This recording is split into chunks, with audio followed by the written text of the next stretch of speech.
Hello everyone, कैसे हैं आप। मैं हूं आपके मेकअप के इस सफ़र की हमसफ़र अन्नू सोनी।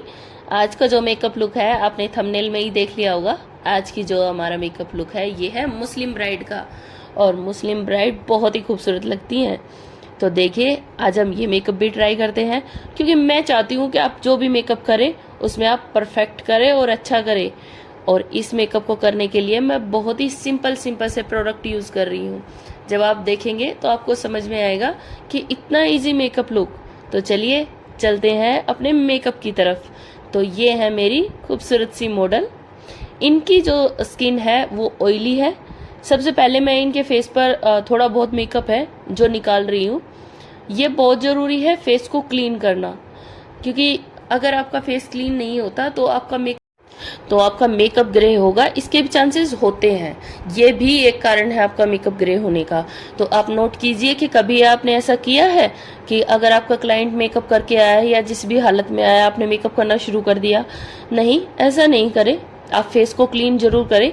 ये 5 से 10 मिनट आप जरूर लगाएं क्लाइंट के ऊपर, क्योंकि ये उसके लिए नहीं आपके लिए ज़्यादा ज़रूरी है, आपके प्रोफेशन के लिए ज़्यादा ज़रूरी है। फेस क्लीन करने के बाद मैं पिक्सी का टोनर यूज़ कर रही हूँ। हर प्रोडक्ट का नाम मैं मेंशन करूँगी ताकि आपको किसी तरह की कोई प्रॉब्लम ना आए और आप अच्छे से अपना काम कर सके। इसके बाद मैं एमरलिस का मॉइस्चराइजर लगा रही हूँ। ये मॉइस्चराइजर आप किसी भी स्किन पर यूज़ कर सकते हैं, चाहे वो ऑयली हो या ड्राई। बस इसकी क्वांटिटी का आपको ध्यान रखना है। जो मैं आपको प्रोडक्ट की नॉलेज दे रही हूँ मैं अपनी वैनिटी का ही दे रही हूँ। ऐसा नहीं है कि मैं कहीं से और उठाकर आपके सामने ये काम कर रही हूँ, ऐसा कुछ नहीं है। जो मैं अपनी रियल ब्राइड पर काम कर रही हूँ वो ही आपको मॉडल पर करके दिखा रही हूँ। कुछ मेरे इसमें रियल मॉडल भी हैं और कुछ आपके लिए भी स्पेशल मैंने तैयार किए हैं, ताकि आपको इस तरह के मेकअप लुक दिखा दूँ। इसके बाद मैं कैमियो का ऑयल फ्री प्राइमर यूज़ कर रही हूँ, क्योंकि स्किन ऑयली है तो आप ऑयल फ्री यूज़ करें। इसको आप स्किन के ऊपर रहने दें, ऐसा ना हो कि आप इसको अच्छे से ऑब्जर्व करवाएं। इसका स्किन पर रहना बहुत ज़रूरी है। इसके बाद मैं मिस क्लेयर का रेड ऑरेंज कंसीलर लूँगी। देखिए इनके जो प्रॉब्लम्स है वो काफ़ी डार्क है, डार्क सर्कल काफ़ी ज़्यादा ही है, तो इसलिए मैं थोड़ा डार्क कंसीलर यूज़ करूँगी। दूसरी बात यह है, आज के इस मेकअप में मैं आपको अपने चैनल पर एक स्पेशल टिप देने वाली हूँ। क्या आपके साथ कभी ऐसा होता है कि जब भी आप कोई भी कलर कैरेक्टर यूज करते हैं तो उसकी शेड आपके मेकअप में दिखाई देती है? वो इसलिए क्योंकि आप अपने मेकअप में अपने कैरेक्टर को न्यूट्रल नहीं करते हैं। तो न्यूट्रल कैसे करेंगे? जब भी आप न्यूट्रल करें तो डार्क शेड का कंसीलर लें और जहां पर भी आपने कलर कैरेक्टर लगाया है वहीं पर आप उसको अप्लाई करें। इससे ये न्यूट्रल हो जाएगा और आपके मेकअप में दिखाई भी नहीं देगा, और आपके क्लाइंट को शिकायत भी नहीं होगी कि उसका मेकअप ऑरेंज दिखाई दे रहा है या रेड दिखाई दे रहा है। ऐसा नहीं होगा। देखिए मैंने इसको न्यूट्रल किया है और आफ्टर रिजल्ट भी बहुत ही अच्छे थे। आज मैं कोई कंसीलर यूज नहीं करूंगी, सीधा फाउंडेशन से ही मेकअप करूंगी। मेरे पास ये पीएससी की 2 शेड है, मैं इनसे ही काम करती हूँ। 1.4 और 4.5 यही शेड है, एक लाइट है और एक डार्क। इनको ही मिक्स मैच करके मैं एक मेकअप क्रिएट करती हूँ। आप देखिए इनसे भी कितना अच्छा मेकअप होता है। मैं यूज़ करने के बाद स्किन पर चेक करती हूँ और एक टोन लाइट ही मेकअप करती हूँ, क्योंकि जब आप 3D करते हैं तो आपको जो बेस कलर यूज़ करना होता है वो ज़्यादा लाइट नहीं, क्योंकि आप लाइट शेड यूज़ करेंगे उसके ऊपर हाईलाइटर भी अगर आप लाइट ही लगाएंगे तो मेकअप बहुत ही अजीब दिखाई देगा। तो इसलिए आप सिर्फ एक टोन लाइट ही यूज़ करें। आप सामने देख रहे हैं कि मैं बहुत ज़्यादा प्रोडक्ट लगाकर फेस को वाइट करके मेकअप नहीं कर रही हूँ। मुझे लगता है आपको हर तरह के मेकअप आने चाहिए। ये न्यूड मेकअप है, अगर आप कहेंगे तो मैं आपको हैवी मेकअप भी सिखा दूंगी, लेकिन फिलहाल जो कोई भी मेकअप करवाता है वो न्यूड ही करवाता है। मेरे क्लाइंट मुझसे न्यूड मेकअप चाहते हैं और यही चीज़ उनको पसंद भी है।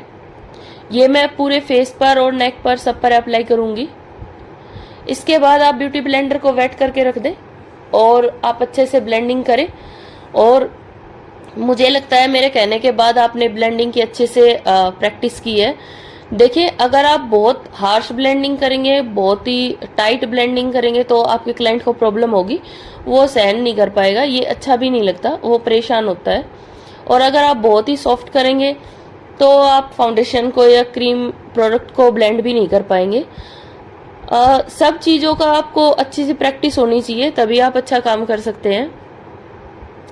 इसके बाद मैं कॉन्टोरिंग करूँगी। आज मैं कॉन्टोरिंग और हाइलाइटिंग एक साथ एप्लीकेशन करूँगी। जब आप ये चीज़ देखेंगे तो आपको ये भी समझ में आएगा कि कहाँ कॉन्टोरिंग करनी होती है और कहाँ हाईलाइटिंग, क्योंकि मुझे लगता है कि अगर मैं एक साथ करती हूँ तो आप उसको जज कर पाते हैं, और अगर अलग अलग करूँगी तो शायद जज ना कर पाए। इसका आप एक स्क्रीनशॉट ले लें, क्योंकि अगर आप स्क्रीनशॉट लेते हैं तो आपको समझ में आएगा कि किस तरह से आपको कॉन्टोरिंग कहाँ कॉन्टोर करना है और कहाँ हाईलाइटिंग करनी है। मैं सब कुछ आपको अपने एक्सपीरियंस से बता रही हूँ, जो मैंने सीखा है आज तक, जो काम किया है उसी से। ये मैं पीएससी का 1.4 फाउंडेशन ले रही हूँ और इससे मैं हाईलाइटिंग करूँगी। इतना ही हाईलाइटिंग चाहिए था मेरे को, अब मैं इससे ज़्यादा लाइट करना भी नहीं चाहती, क्योंकि मुझे लगता है ये भी काफ़ी हाईलाइट है। मुस्लिम जो ब्राइड होती है उनका मेकअप थोड़ा फेयर होता है, तो इसलिए मैं इस तरह का मेकअप कर रही हूँ, इस तरह की हाईलाइटिंग थोड़ी एक्स्ट्रा ले रही हूँ। और ये हमारा टीवी जोन एरिया है जिस पर मैं हाईलाइटिंग करूँगी, और कॉन्टोर एरिया आप अलग से देख ही रहे हैं। आप ये चीज़ अच्छे से समझिए, अगर आपको ये चीज़ समझ में आ जाती है तो आपके लिए कोई प्रॉब्लम नहीं है 3D लुक भी करना, क्योंकि 3D लुक के लिए आपको स्पेशल कोई प्रोडक्ट लाने की ज़रूरत नहीं है। जो भी आपकी वैनिटी में है आप उससे काम करें। मैं आपको नहीं कहूँगी कि आप ये प्रोडक्ट लाएं, इससे अच्छा काम होगा। काम आपके हाथ करते हैं, आपकी नॉलेज करती है, आपकी मेहनत करती है। कोई प्रोडक्ट इतना काम नहीं करता। हाँ, प्रोडक्ट का जहाँ 50% रोल होता है तो 50% आपकी मेहनत का होता है। तो अगर एक भी चीज़ कम है तो मेकअप अच्छा नहीं आएगा। इसके बाद मैं जहाँ जहाँ हाईलाइटिंग की है उसी जगह को ब्लेंड कर रही हूँ। मैं एक ही ब्लेंडर से काम कर रही हूँ ताकि आपको समझ आए कि आप कम प्रोडक्ट में, कम मटेरियल में भी किस तरह से काम कर सकते हैं। ये समझना बहुत ज़रूरी है। कई बार आपको समझ नहीं आता कि आप बहुत सारे अननेसेसरी प्रोडक्ट भर लेते हैं। मैंने भी देखा है, जो मेरे पास मेकअप सीखने के लिए आते हैं उनके पास ऑलरेडी इतना मटेरियल होता है जो किसी काम का नहीं होता। उसमें से मैं ऐसा करती हूँ कि मुझे जो रखवाना होता है मैं रख लेती हूँ, और कोशिश करती हूँ कि उनको ज़्यादा खरीदना ना पड़े, क्योंकि किसी का भी पैसा ऐसे वेस्ट करना ठीक नहीं है। अगर मुझे लगता है कोई चीज़ उनको ज़्यादा ही ज़रूरी है तो ही मैं उनको सजेस्ट करती हूँ, नहीं तो जो उनके पास है वही इनफ है, क्योंकि उन्होंने बहुत पैसा डाला हुआ होता है इस प्रोडक्ट पर। इसके बाद मैं क्रीम ब्लशर लूँगी, और आज क्रीम ब्लशर से ही ब्लश करूँगी, क्योंकि इसके रिजल्ट मुझे बहुत ही प्यारे लगते हैं। पाउडर ब्लशर सबसे पहले डस्ट आउट होता है आपके मेकअप से, तो अगर आप क्रीम ब्लशर करेंगे तो ये थोड़े लंबे समय तक चलेगा। क्योंकि आप देखिए, जब भी आप किसी का मेकअप देखते हैं, जितना मेकअप पुराना होता है उतना ब्लशर लाइट होता है। इवन आप पूछे तो लास्ट तक ब्लशर खत्म भी हो जाता है, और अगर आप क्रीम ब्लशर यूज करते हैं तो ये बाद में उभर कर ऊपर की तरफ आता है। नोज के ऊपर भी मैं लगाऊंगी। अगर नोज की टिप पर लगाते हैं तो ये नेचुरल दिखाई देता है। इसके बाद मैं पीएससी का बनाना पाउडर लूंगी, और सबसे पहले आंखों के नीचे की तरफ जो क्रीज लाइन है उसको ब्यूटी ब्लेंडर से ठीक करूंगी। देखिए, अगर आप क्रीज लाइन को कहीं से भी, फेस के किसी भी हिस्से पर अगर क्रीज लाइन है और आप उसे ब्लेंड नहीं करते और वहीं फिक्स कर देते हैं तो ये अलग से आपके मेकअप में दिखाई देगी। मेरी मॉडल का आज फेस ऑयली है तो मैं पाउडर थोड़ा एक्सेस लगाऊंगी, क्योंकि थोड़ी देर के बाद ये पाउडर निकल जाएगा अपने आप से ही पसीनों की वजह से। तो थोड़ा एक्सेस लगाऊंगी, ऐसा नहीं है कि बहुत बेक करूंगी फेस को, ऐसा नहीं है। लेकिन हाँ, जितना दूसरी स्किन पर लगाती हूँ उससे थोड़ा ज़्यादा, और डस्ट आउट भी नहीं करूँगी, क्योंकि थोड़ी देर के बाद मैं चेक करती हूँ कि स्किन ने कितना पाउडर लिया, उसी हिसाब से पाउडर हटाती हूँ, डस्ट आउट करती हूँ, और अगर ज़रूरत नहीं है तो नहीं हटाती हूँ। इसके बाद मैं पीएससी का लाइट शेड यूज़ कर रही हूँ, जिससे मैंने हाईलाइटिंग की है।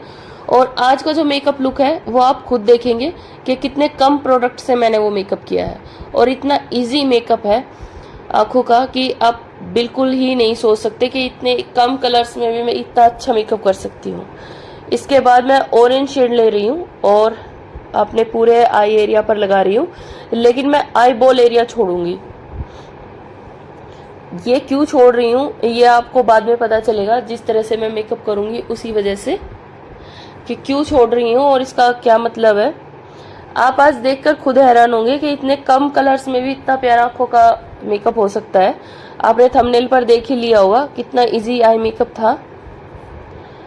देखिए मैंने इसका आई बॉल एरिया और इनर कॉर्नर छोड़ दिया है, सिर्फ आउटर कॉर्नर और क्रीज लाइन और ऊपर तक इसको ब्लेंड करके लेके गई हूँ।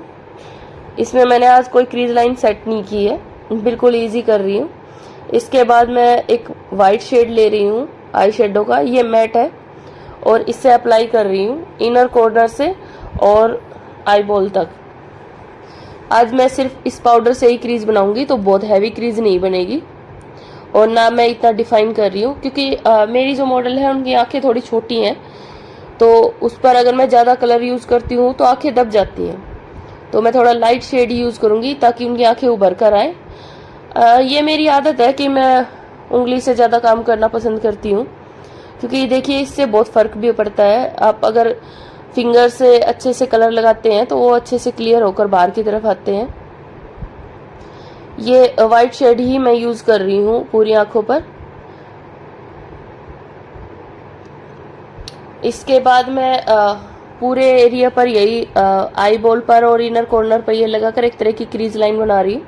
इसके बाद मैं पीएससी का ग्लू ग्लिटर ले रही हूँ, ग्लिटर ग्लू सॉरी, और फॉरएवर 52 का मेरे पास फ्लिक्स है वाइट, वो मैं यूज़ कर रही हूँ और सिर्फ आई बॉल पर ही लगाऊंगी और सिर्फ इतना ही हमारी आंखों का मेकअप होगा। देखिए जब आप इसका फाइनल लुक देखेंगे तो आप समझ ही नहीं पाएंगे कि इतने कम प्रोडक्ट से भी इतना अच्छा आंखों का मेकअप हो सकता है, क्योंकि मुझे लगता है पिछली वीडियोस में मैंने कुछ ज़्यादा ही कलर यूज़ कर दिए हैं, तो आप लोग परेशान होते होंगे इस तरह के कलर को ब्लेंडिंग करने में।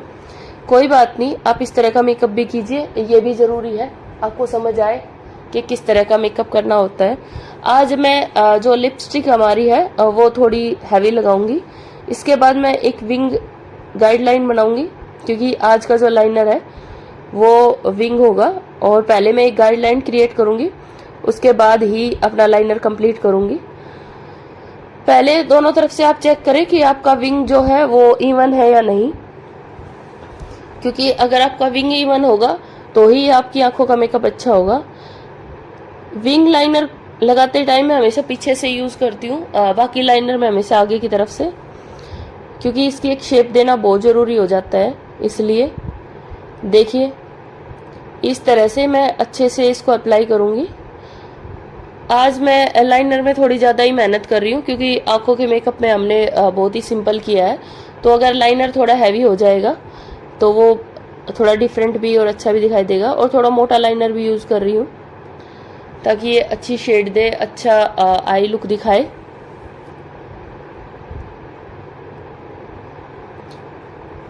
दूसरी बात यह है कि आप जब भी लाइनर लगाएं तो आप बहुत ही स्लो लगाएं, क्योंकि आपको लग रहा होगा कि मैं बहुत फास्ट काम कर रही हूँ, लेकिन आप देखिए ये बहुत ही फास्ट वीडियो है, तो उसकी वजह से आपको फास्ट लग रहा है। मैं बहुत ही स्लो काम करती हूँ। मेरा काम होता है अच्छा करना, ना कि जल्दी करना। जल्दी किसको है काम करने की, आपको या क्लाइंट को?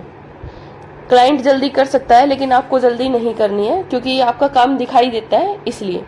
इसके बाद मैं पीएससी का न्यूड काजल लगा रही हूँ, क्योंकि आंखें स्मॉल है, तो अगर हम न्यूड काजल लगाते हैं तो आंखें थोड़ी मोटी दिखाई देती है। और पाकिस्तानी ब्राइडल या मुस्लिम ब्राइडल में मैंने हमेशा देखा है कि न्यूड ही काजल यूज़ होता है। इसके बाद मैं आगे की तरफ से इनर कॉर्नर से थोड़ा शार्प लाइन करूँगी और थोड़ा सा वी शेप दूंगी, क्योंकि इससे आंखें थोड़ी और बड़ी दिखाई देती हैं। इसके बाद मैं डार्क ब्राउन शेड लूँगी और लोअर लेस लाइन के नीचे इसको अच्छे से मर्ज करूँगी।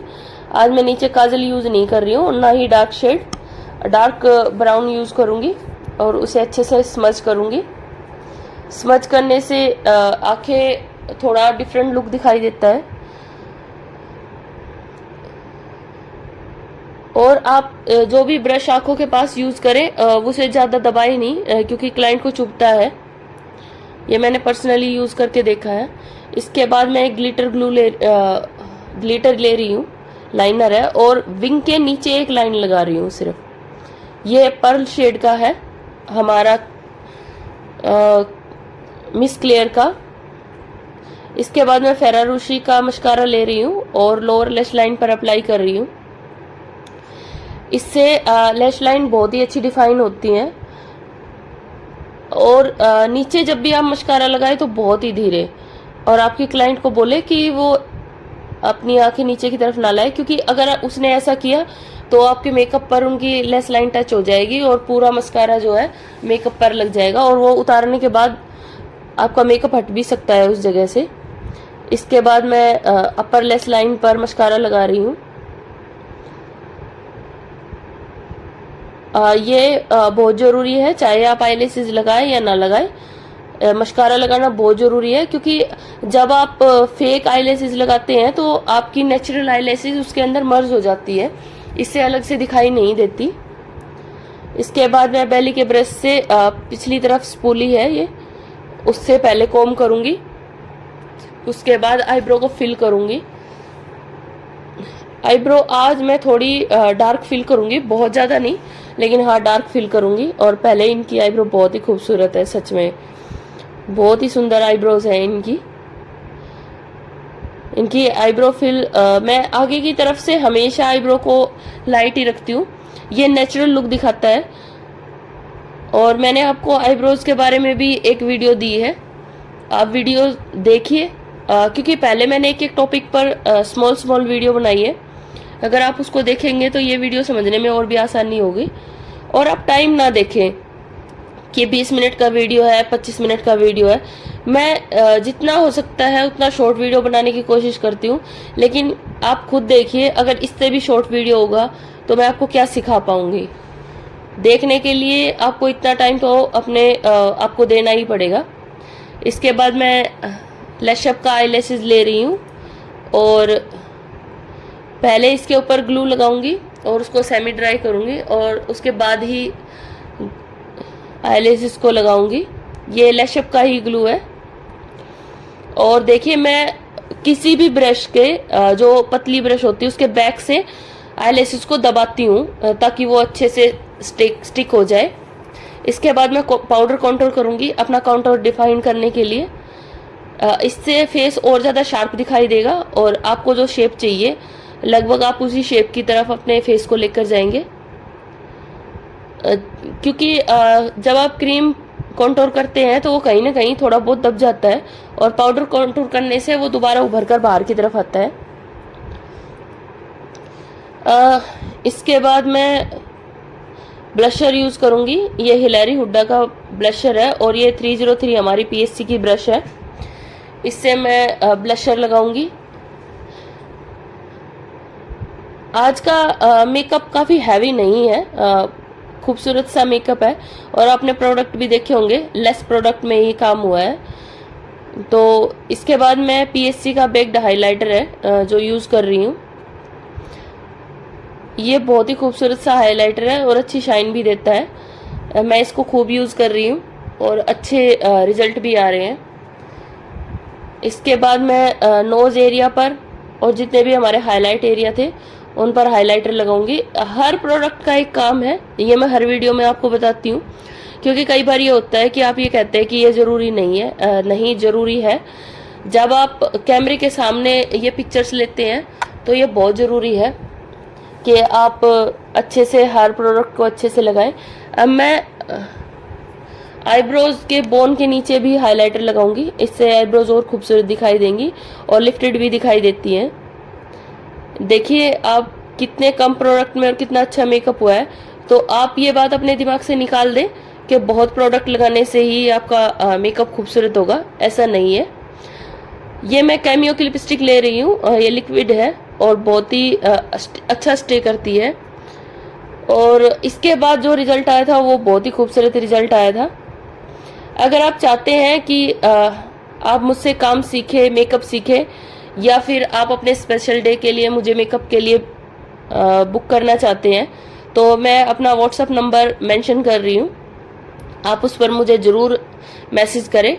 जैसा भी शेड्यूल होगा, क्यूरीज आप ज़रूर लें, क्योंकि जब तक आप इंक्वायरी नहीं करेंगे आप नहीं बता पाएंगे, ना ही मैं सजेस्ट कर पाऊंगी आपको। तो आपको, आई होप आपको ये मेकअप बहुत पसंद आया होगा। ये बहुत ही सिंपल इजी मेकअप था। आप सीखिए और कैसा करते हैं, कैसा आपने सीखा, ये आप मुझे ज़रूर बताएं।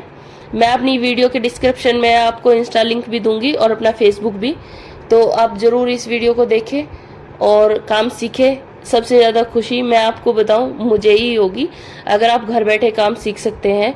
और अगर आप मुझे मेकअप के लिए बुक करते हैं तो मैं आपके स्पेशल डे पर आपके लिए ज़रूर आऊँगी और ज़रूर मेकअप करूँगी। इन सब की क्वेरीज के लिए आप इस व्हाट्सअप नंबर पर आप व्हाट्सअप कर सकते हैं। मैं चाहूँगी कि आप इस वीडियो को ज़्यादा से ज़्यादा शेयर करें, लाइक करें और कमेंट ज़रूर करें, और अपने उन दोस्तों को ज़रूर शेयर करें जो बाहर नहीं जा सकते और काम नहीं सीख सकते। जैसे आपको फ़ायदा मिल रहा है वैसे उनको भी फ़ायदा मिलना चाहिए। और कमेंट बॉक्स में ज़रूर बताएं कि आपको किस तरह का मेकअप सीखना है और आपको क्या समझ आ रहा है और क्या नहीं समझ आ रहा है। तो चलिए मिलते हैं अगली वीडियो में, तब तक के लिए राधे राधे।